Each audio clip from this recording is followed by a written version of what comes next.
Halo para investor PT Samuel Sekuritas Indonesia, perkenalkan saya Rosa dan Angel dari Compliance dan Legal PT Samuel Sekuritas Indonesia. Pada hari ini kami akan berusaha menjelaskan mengenai highlight Undang-Undang Nomor 11 Tahun 2020 tentang Cipta Kerja atau yang lebih dikenal dengan Omnibus Law, khusus klaster 1 peningkatan ekosistem investasi dan kegiatan berusaha, 2 ketenagakerjaan, 3 kemudahan berusaha. Apa itu Cipta Kerja? Menurut Pasal 1 Ayat 1 Undang-Undang Cipta Kerja adalah upaya penciptaan kerja melalui usaha kemudahan, perlindungan, dan pemberdayaan koperasi dan usaha mikro, kecil dan menengah, peningkatan ekosistem investasi, dan kemudahan berusaha dan investasi pemerintah pusat dan percepatan proyek strategis nasional. Latar belakang dibentuknya Omnibus Law berdasarkan ekonomi, karena adanya perlambatan ekonomi dan ketidakpastian ekonomi global yang sangat mempengaruhi perekonomian Indonesia. Yang kedua, karena adanya perubahan yang sangat cepat di bidang teknologi dan ekonomi digital. Ketiga, dikarenakan pertumbuhan ekonomi selama 5 tahun terakhir yang stagnan, berkisar di angka 5%. Dan terakhir, adanya upaya untuk menarik investasi. Dari sisi ketenagakerjaan, adanya pengangguran yang belum teratasi dengan signifikan, semakin meningkatnya angkatan kerja baru. Ketiga, keterbatasan lapangan kerja baru. Keempat, upaya menjaga kelangsungan pekerjaan bagi pekerja yang existing. Konsepsi Omnibus Law dari berbagai macam undang-undang dipangkas, disederhanakan, diselaraskan menjadi satu undang-undang yang disebut dengan Omnibus Law. Omnibus Law sebagai strategi reformasi regulasi agar penataan dilakukan secara sekaligus terhadap banyak peraturan perundang-undangan. Manfaat penerapan Omnibus Law yang pertama, menghilangkan tumpang tindih atau disharmoni dan hiperregulasi antar peraturan perundang-undangan. Kedua, efisiensi proses perubahan atau pencabutan peraturan perundang-undangan. Ketiga, menghilangkan ego sektoral. Terakhir, mendukung pemberantasan korupsi. Konsekuensi adanya Omnibus Law. Undang-undang existing masih tetap berlaku kecuali sebagian pasal atau materi hukum yang telah diganti atau dinyatakan tidak berlaku. Undang-undang existing tidak berlaku lagi apabila pasal atau materi hukum yang diganti atau dinyatakan tidak berlaku merupakan inti dari undang-undang tersebut.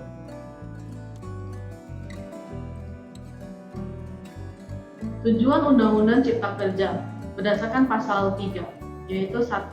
Menciptakan dan meningkatkan lapangan kerja dengan memberikan kemudahan, perlindungan, dan pemberdayaan terhadap koperasi dan UMKM serta industri dan perdagangan nasional. 2.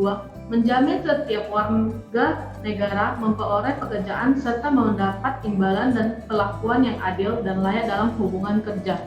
3. Melakukan penyesuaian berbagai aspek pengaturan berkaitan dengan keberpihakan, penguatan, dan perlindungan bagi koperasi dan UMKM serta industri nasional.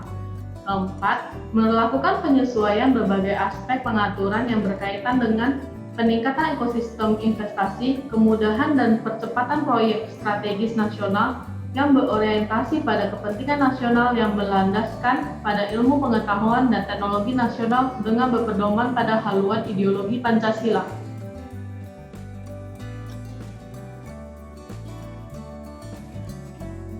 Di dalam Omnibus Law mengatur mengenai beberapa klaster, yaitu 1. Peningkatan ekosistem investasi dan kegiatan berusaha, 2. Ketenagakerjaan, 3. Kemudahan dan perlindungan serta pemberdayaan koperasi dan UMKM, 4. Kemudahan berusaha, 5. Dukungan riset dan inovasi, 6. Pengadaan tanah, 7. Kawasan ekonomi, 8. Investasi pemerintah pusat dan percepatan proyek strategis nasional, 9. Pelaksanaan administrasi pemerintahan, dan mengenai pengenaan sanksi. Selanjutnya kita akan masuk ke dalam klaster peningkatan ekosistem investasi dan kegiatan berusaha, dimulai dari bab 3, pasal 6 sampai dengan pasal 79.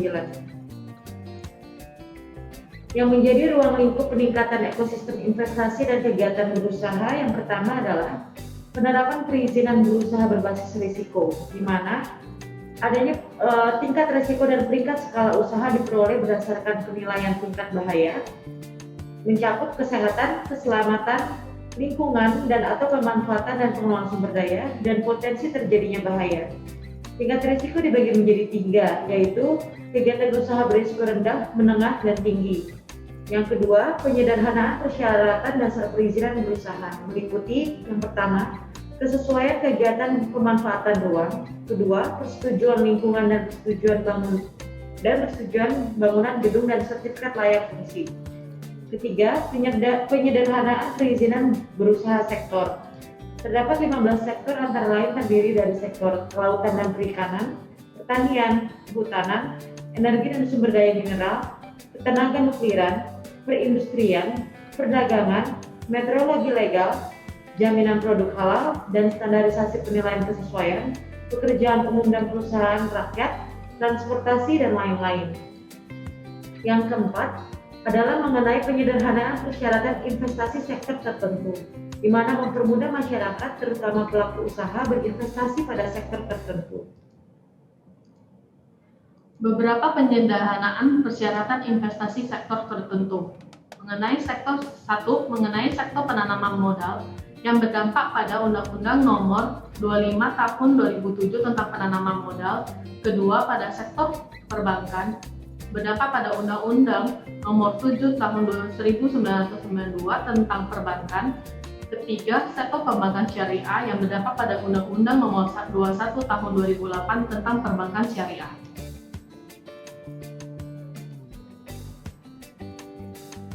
Persyaratan investasi sektor penanaman modal.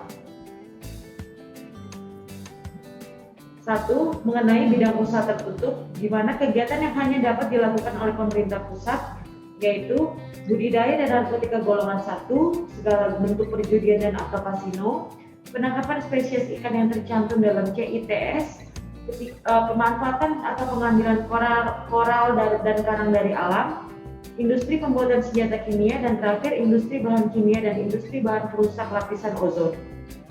Selanjutnya mengenai kewenangan pemerintah pusat atau daerah. Pemerintah pusat atau daerah memberikan kewenangan, pemberdayaan, dan perlindungan bagi koperasi dan UMKM dalam pelaksanaan penanaman modal berdasarkan ketentuan yang ditetapkan oleh pemerintah pusat. Pemerintah pusat memberikan fasilitas kepada penanam modal yang melakukan kegiatan penanaman modal melalui perluasan usaha atau melakukan penanaman modal baru dengan kriteria tertentu.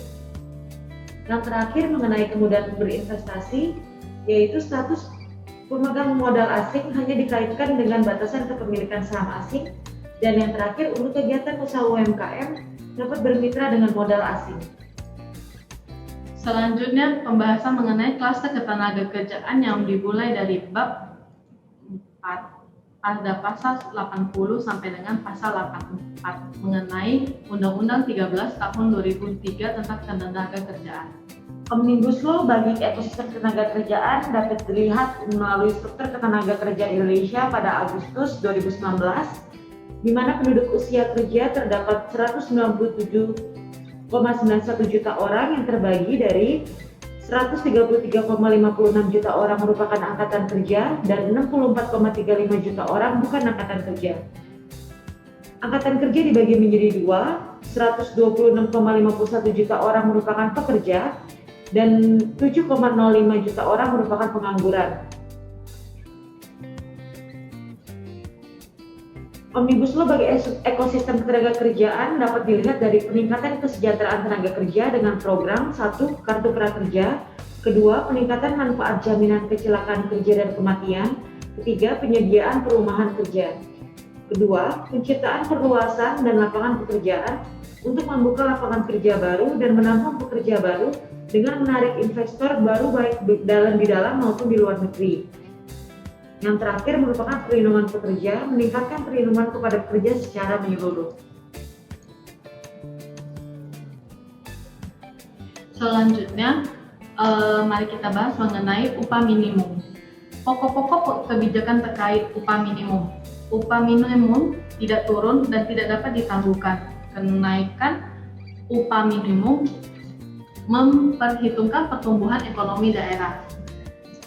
Hal tersebut menjelaskan bahwa upah minimum hanya berlaku bagi pekerja baru yang bekerja kurang dari 1 tahun Namun pekerja tersebut tetap dimungkinkan menerima upah di atas upah minimum dengan memperhatikan kompetensi, pendidikan, dan sertifikasi. Pekerja dengan masa kerja 1 tahun ke atas mengikuti ketentuan upah sesuai dengan struktur upah dan skala upah masing-masing perusahaan. Dapat diterapkan skema upah per jam untuk menampung jenis pekerjaan tertentu seperti konsultan, pekerja paruh waktu, dan lain sebagainya, dan ataupun dapat diklarifikasi berdasarkan jenis pekerjaan baru atau yang dikenal dengan fintech.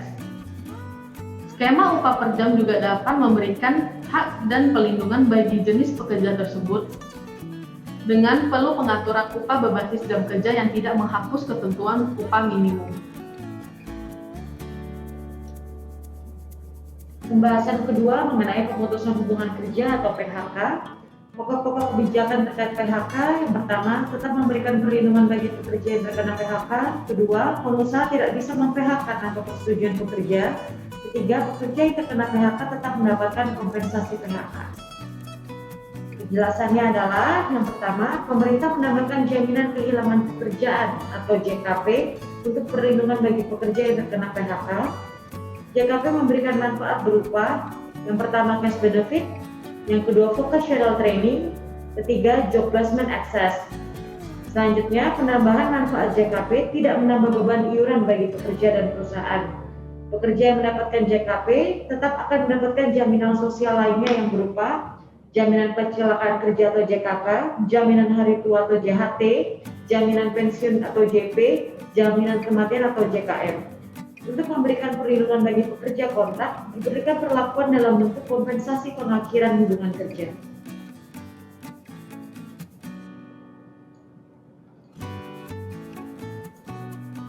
Selanjutnya, peningkatan pelindungan pekerja dan perluasan lapangan pekerjaan. Omnibus Law memberikan harapan agar pekerja kontrak mendapat hak dan perlindungan yang sama dengan pekerja tetap atau upah, jaminan sosial, pelindungan K3, dan hak atas kompensasi PHK tersebut. Selain itu, pekerja kontrak pada jenis pekerja ekonomi digital tetap harus diberikan hak dan perlindungan yang sama dengan pekerja tetap. Selain itu, Omnibus Law memberikan pengaturan mengenai waktu kerja. Pemberian fleksibel waktu kerja dengan tetap mengedepankan hak dan perlindungan pekerja. Waktu kerja paling lama 8 jam dalam 1 hari, 40 jam dalam 1 minggu untuk 5 hari kerja dalam 1 minggu. Kemudian pelaksanaan jam kerja diatur dalam perjanjian kerja dan dalam peraturan perusahaan. Pekerjaan yang melebihi jam kerja diberikan upah lembur. Waktu kerja lembur maksimal 4 jam dalam 1 hari dan 18 jam dalam 1 minggu. Pengusaha juga wajib memberikan waktu istirahat dan cuti. Selanjutnya mengenai pengaturan alidaya atau outsourcing. Untuk pekerja alidaya, baik yang bekerja secara kontrak maupun tetap, diberikan hak dan perlindungan yang sama antara lain dalam hal upah, jaminan sosial, perlindungan K3, dan hak atas kompensasi PHK. Perlindung pekerja alidaya, upah dan kesejahteraan, syarat kerja dan perselisihan berdasarkan ketentuan aturan menjadi tanggung jawab perusahaan alidaya. Mengenai uang pesangon, dalam hal terjadi PHK, pengusaha wajib membayar uang pesangon dan atau penghargaan masa kerja dan uang penggantian hak yang seharusnya diterima. Komponen upah yang digunakan sebagai dasar perhitungan uang pesangon dan uang penghargaan terdiri atas upah pokok, dan yang terakhir, tunjangan tetap yang diberikan kepada pekerja dan keluarganya. Uang penggantian hak yang seharusnya diterima meliputi, yang pertama, cuti tahunan yang belum diambil, yang kedua, biaya atau ongkos pulang untuk pekerja dan keluarganya ke tempat pekerja diterima kerja, yang ketiga, hal lain yang ditetapkan dalam perjanjian kerja dan peraturan perusahaan. Selanjutnya, tenaga kerja asing. Pokok-pokok kebijakan terkait tenaga kerja asing wajib memiliki rencana penggunaan tenaga kerja asing yang disahkan oleh pemerintah pusat. Pemberi kerja orang perorangan dilarang mempekerjakan tenaga kerja asing. Dapat dijelaskan bahwa rencana penggunaan tenaga kerja asing tidak berlaku bagi 1. Direksi atau komisaris dengan kepemilikan saham tertentu. 2. Pegawai diplomatik dan konsuler pada kedubes. 3. tenaga kerja asing yang dibutuhkan oleh pemberi kerja, jenis kegiatan produksi yang terhenti karena keadaan darurat, vokasi, startup, kunjungan bisnis, dan penelitian untuk jangka waktu tertentu. Tenaga kerja asing juga dilarang menduduki jabatan yang mengurus personalia.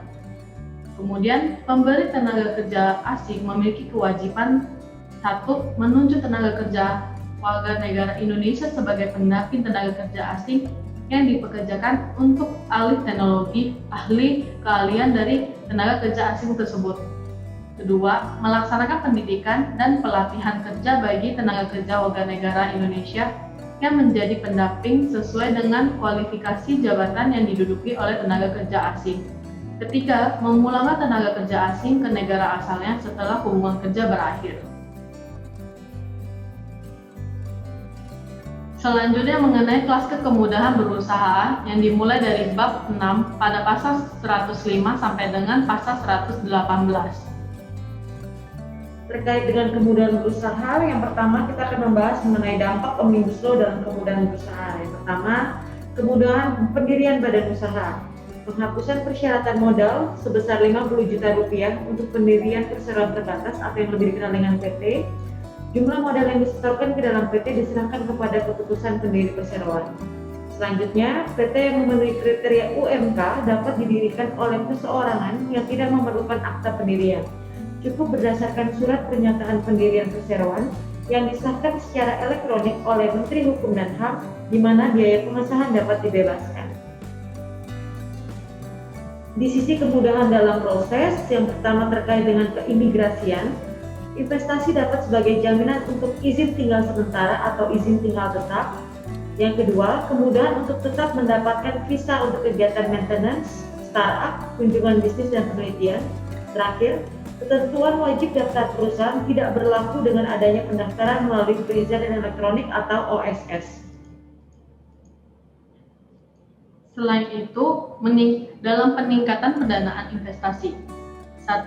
Penghapusan PPh atas dividen yang diterima wajib pajak badan dalam negeri dan bagi wajib pajak orang pribadi dalam negeri, sepanjang dividen tersebut diinvestasikan di wilayah negara Republik Indonesia dalam jangka waktu tertentu. 2. Penghapusan PPh atas dividen dari luar negeri dan penghasilan setelah pajak dari suatu bentuk usaha tetap di luar negeri diterima atau diperoleh wajib pajak diinvestasikan atau digunakan untuk mendukung kegiatan usaha lainnya yang berada di NKRI dalam jangka waktu tertentu. Meningkatkan pendanaan investasi juga dengan menambah non-objek PPh sebagai berikut, yaitu bagian laba atau SHU koperasi, dana haji yang dikelola oleh BPKH atau Badan Pengelola Keuangan Haji. 2. Adanya penyesuaian tarif PPh pada pasal 26 atas bunga berdasarkan peraturan pemerintah. 3. Penyertaan modal dalam bentuk aset atau imbring tidak terutang PPN. Meningkatkan pendanaan investasi berdasarkan peraturan nomor 1 tahun 2020, adanya penurunan tarif PPh badan secara bertahap sebesar 22% pada tahun 2020 dan 2021, kemudian akan menjadi 20% pada tahun 2022. Penurunan tarif PPh badan wajib pajak go public menjadi tarif umum sebesar 3% dengan ketentuan jumlah keseluruhan saham yang disetor dan di perdagangan paling sedikit sebesar 40%. Kemudian adanya pengaturan ulang sanksi administrasi pajak dan imbalan bunga, yang dimana besaran sanksi administrasi berupa bunga per bulan mengacu kepada suku bunga acuan ditentukan oleh Menteri Keuangan dibagi 12. Kemudian adanya penghentian penyidikan tindak pidana di bidang perpajakan dikenakan sanksi administrasi berupa denda sebesar 3 kali jumlah pajak yang tidak atau kurang dibayar. Ketiga, sanksi administrasi wajib pajak karena kealpaan pertama kali dalam menyampaikan SPT atau menyampaikan SPT yang tidak benar dihapus atau tidak dikenakan sanksi denda. Selanjutnya membahas mengenai meningkatkan kepastian hukum, di mana penentuan subjek pajak orang pribadi yaitu warga negara Indonesia atau warga negara asing tinggal lebih dari 183 hari dalam jangka waktu 12 bulan di Indonesia menjadi subjek pajak dalam negeri. Warga negara asing yang berada di Indonesia kurang dari 183 hari dalam jangka waktu 12 bulan menjadi subjek pajak luar negeri. Warga negara Indonesia yang berada di luar Indonesia lebih dari 183 hari dalam jangka waktu 12 bulan dan memenuhi syarat tertentu menjadi subjek pajak luar negeri. Penerbitan SPP daluarsa 5 tahun setelah saat terutang pajak atau masa pajak atau tahun pajak. Selanjutnya, Omnibus Law diharapkan menciptakan keadilan iklim berusaha di dalam negeri dengan adanya revitalisasi faktur pajak yang mencantumkan data NIK pembeli. Kemudian mengurangi jenis pungutan daerah dengan adanya penghapusan jenis retribusi gangguan dari perizinan tertentu. Program fiskal nasional untuk mendorong investasi dengan menambah ketentuan baru khususnya untuk mendukung program fiskal nasional. Kemudian adanya evaluasi Perda terkait PDRRD oleh Menteri Keuangan dengan menambah ketentuan mengenai evaluasi yang akan dilakukan oleh MDN terhadap rancangan peraturan daerah. Selanjutnya, proses evaluasi atas Perda yang telah ditetapkan dengan setiap peraturan daerah yang telah ditetapkan akan disampaikan paling lambat 7 hari kerja setelah ditetapkan untuk dilakukan evaluasi dan adanya sanksi terhadap Perda dengan adanya penundaan atau pemotongan dana alokasi umum dan atau dana bagi hasil bila ditemukan adanya pelanggaran tersebut.